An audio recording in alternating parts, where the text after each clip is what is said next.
Alright guys, what's going on? Welcome back to another segment of Innovation Yugioh, and in today's video I'm going to be talking about top 10 best formats 2018 edition. Oh crap.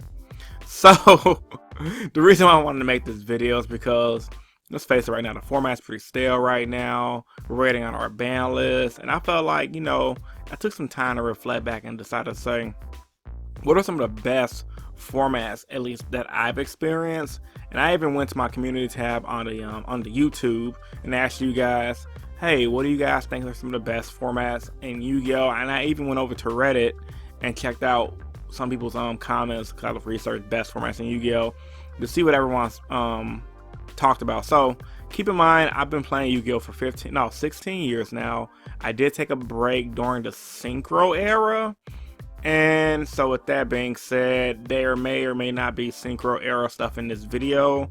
And I started back playing Yu-Gi-Oh in 2012. So I'm going based off of my 2012 experience and up, and my old school experience pre-2008. So this is going to be my top 10 best formats 2018 edition. Coming to this to number 10. The OG 2002 era. Now, obviously, when doing a top 10 best format era, I gotta mention the original era of Yu-Gi-Oh! Because it was freaking fun.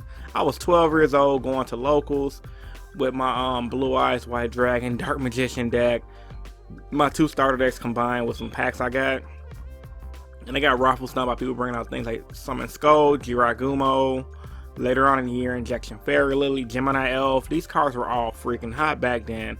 The era was pretty cool.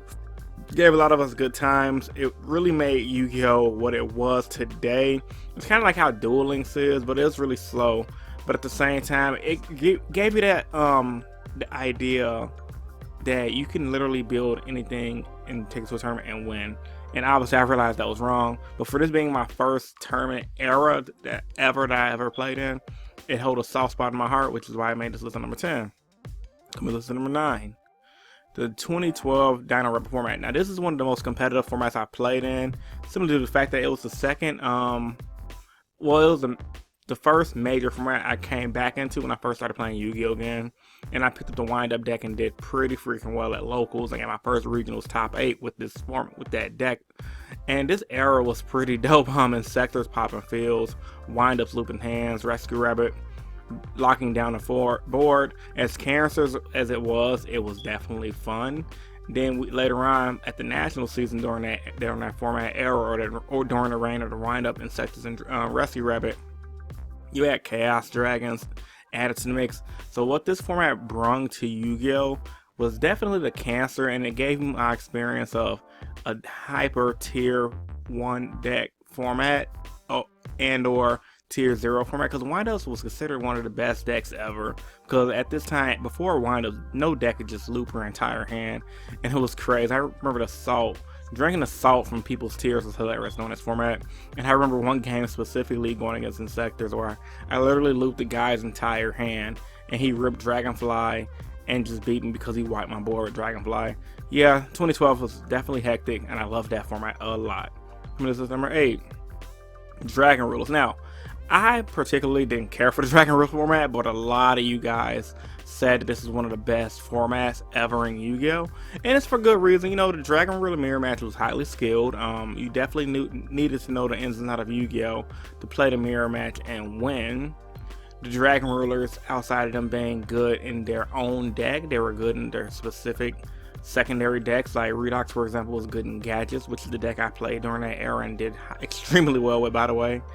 Tidal was good in Mermails, Blaster was good in Firefist, and Tempest, I think people ran in Harpies. But for overall, Dragon Ruler era was definitely one of the best. I personally hated the format, but it's considered one of the best because of the amount of skill the mirror match took. I mean, we also, during the Dragon Ruler era, the most powerful version of the deck, they had these spell books to play against the deck, and then they also had against the that one deck whose name I can't think of right now, where you play you bring out the monster, he locks out to some of the Dragon Rulers, but people usually use Blaster to get rid of them. But yeah, man, number 8, Dragon Rulers, because the format was just pretty fun for a lot of people, and honestly speaking, I just played Gadgets and I got raffles on the entire year. Number 7, Perfect Circle. Now this is a format I vaguely remember because it was back when I was really young. I was like 16 or 17, give or take. And this format was pretty dope. I played I was playing my pure, I forgot what deck I played. I was playing some jank back in the day. Actually, no, I was playing my Cyber Dark deck back in this era. And I remember people bringing out Light and Darkness Dragon with Treeborn Frog, Support the Thunder Monarch, Destiny Hero Disc Commander, bring back everything.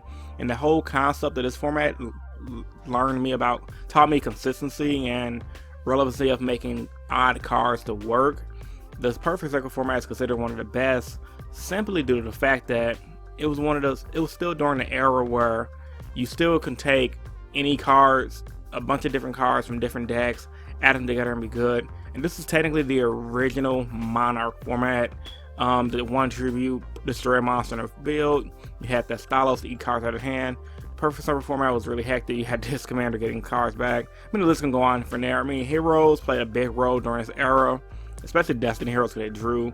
The Elemental Heroes didn't get that much play, only on the local scene, and a few people did good at the regionals in my area with it. But overall, hands down, Perfect Circle, great era, good times. Number 6, +1 Firefist. Now, this format brings a lot of calmness to my heart. It really has a lot for me. This is back in 2014. The reason why I like this format a lot, and the reason why a lot of you guys like the format a lot, because it was really diverse and fair.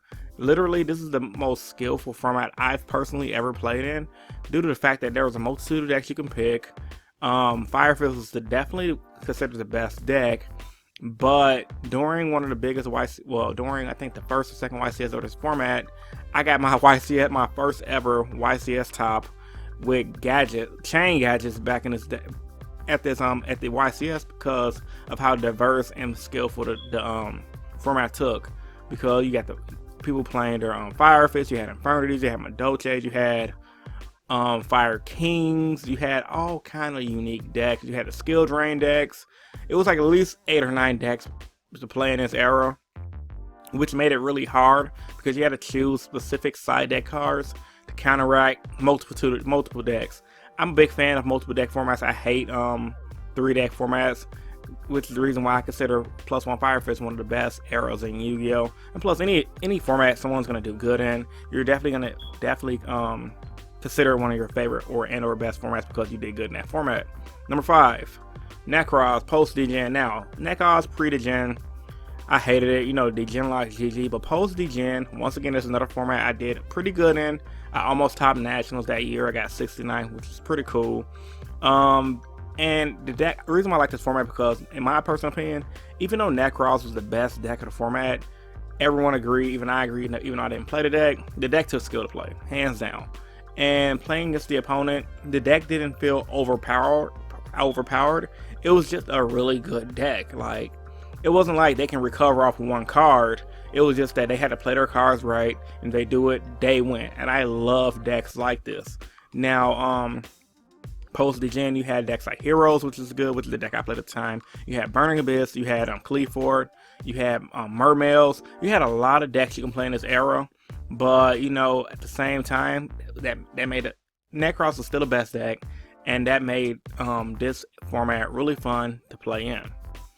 Number 4, OG Chaos format. Now, I had to add OG Chaos format on this list because this is definitely one of my favorite formats from my childhood, and I'm pretty sure a lot of you guys would agree. This is the first overpowered format we've experienced as Yu-Gi-Oh players in general. I mean, Chaos Emperor Dragon, you got a Garasu combo, GG no Re. You guys remember that? You guys too young for that. Cyber Sign for the OCG players. Cyberjar. The OG Chaos format was insane. Not getting a turn, getting locked out. We had a Garasu once again, Sinister Serpent. Just opening up a Black Luster Soldier out of your pack was pretty epic because you knew you were that step closer to winning. Funny story, I remember picking up a Black Luster Soldier at locals only to realize that it got banned 2 weeks later, and I didn't know nothing about the ban list at the time. I was pretty salty, but overall, man, this format was pretty fun, really diverse once again. Even though BLS ran the scene, it just brought back a lot of nostalgic memories for me, which is why, in my opinion, it's one of the best formats ever. Number 3, H.AT format. Now, when I made my community post, when I went on Reddit, a lot of people say H.AT format took a lot of skill and it was one of the best formats ever. Hell, back in this format, we had a Magic player, Corey Duffy, first time playing in a big Yu-Gi-Oh event, if I remember correctly, and he built this deck and took it to nationals and won the event. And he said he built it with the theory of a Magic deck where you play a lot of good cards that just work together. During this era, you had decks like Yugioh, I think Firefist was still in there, and Infernus was still there.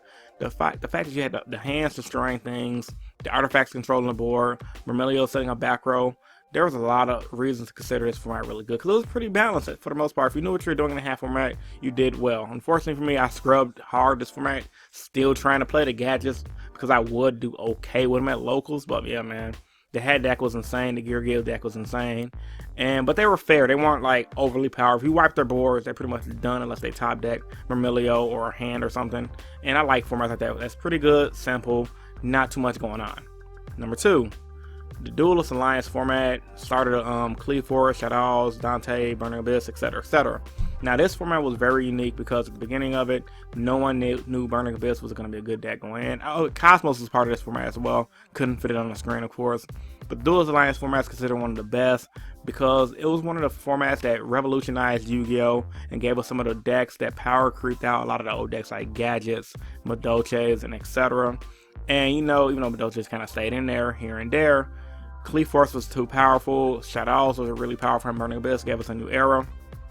But there was still a multitude of decks that made this era fun. So overall, man, I think Duelist Alliance format was definitely pretty decent. And yeah, man, there's nothing much to say about that. I mean, I don't really care about the era personally, but a lot of players like this format for these 3 decks right here plus Cosmos. This format also is special because it gave us some of the first competitive TCG archetypes, that being Burning Abyss and Cosmos. Now, of course, the last format I'm going to talk about, the #1 format ever, is GOAT format. Now, once again, me personally, I can care less for GOAT format, but okay, you guys already know I don't list my top 10 lists in any specific order. 1 is not better than 10, 10 is not better than 1, etc., etc. But GOAT format, if I had to pick a #1, it would be definitely #1 because this is the format that everyone loves to play. Apparently, it's very skillful. I mean, I lived during this era, and I didn't even play some of these cards in conjunction with each other. I played my own decks that just worked that way, and there was a lot of different decks in that era that was better than GOATs, in my personal opinion. But the GOAT, this generic GOAT deck in this era, seems to be a fan favorite of Yu-Gi-Oh players, which is why I made this list #1. And I see it for good reason. It just brings people back to that 2002 to 2008 nostalgia of a simpler Yu-Gi-Oh game. So I think a lot of people play this format for nostalgia versus it being an actual good format. I'm always an advocate of, no matter what format it is, they're all the same because you're going to have overpowered stuff in every format and era. So with all that being said, guys, post your thoughts and opinions about this video in the comment section down below. Subscribe if you haven't.